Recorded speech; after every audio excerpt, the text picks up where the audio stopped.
உங்களுடைய நிகழ்ச்சி பேர் வந்து மக்கள் கேட்கிறார்கள். இந்த மாதிரி தினமும் ஒரு ஒரு எபிசோடு மாதிரி ரெகுலராக நான் பண்ணலான்னு இருக்கேன். மக்கள்கிட்ட இருக்கிற கருத்தை உங்ககிட்ட சொல்கிறேன். மக்கள் புலம்புறாங்கல்ல வெளியில் சொல்ல முடியாமல், அதை நான் உங்ககிட்ட ஷேர் பண்ணுறேன். இந்த வீடியோ பிடிச்சிருந்தா லைக் பண்ணுங்கள், ஷேர் பண்ணுங்கள். உங்கள் தெரிஞ்ச எல்லாருக்குமே வந்து இந்த வீடியோ ஷேர் பண்ணுங்கள். வாங்க நம்ம வீடியோக்குள்ளே போகலாம். இந்த வீடியோட தலைப்பு பார்த்திங்கன்னா, பாதுகாப்புன்னு சொல்லிக்கிறீங்க, பிரதிநிதித்துவம் வந்து எதுவும் கொடுக்க மாட்டீங்க, கொடுக்க முடியாதா அப்படின்றது தான் என்னுடைய தலைப்பு.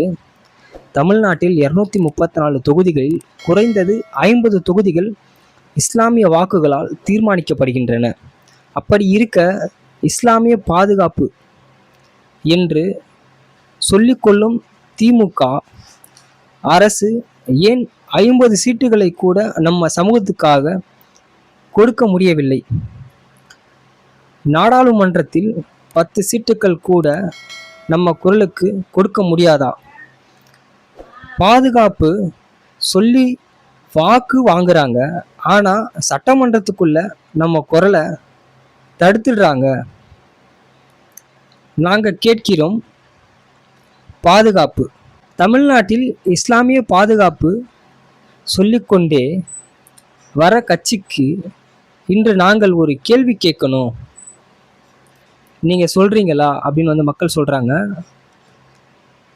நாங்கள் உங்கள் பாதுகாவலர் அப்படின்னா சட்டமன்றத்துக்குள்ள எங்கள் பிரதிநிதித்துவம் எங்கே? 234 தொகுதிகளில் 50 சீட்டுகளாவது நம்ம சமுதாயத்துக்கு கொடுக்க முடியாதா? நாங்கள் உங்களை வெற்றி பெற செய்கிறோம், ஆனால் சட்டமன்றத்துக்குள்ள நம்ம குரல் ஒலிக்கலை. நம்ம வாக்கு முக்கியம், நம்ம குரல் அவங்களுக்கு தேவையில்லை.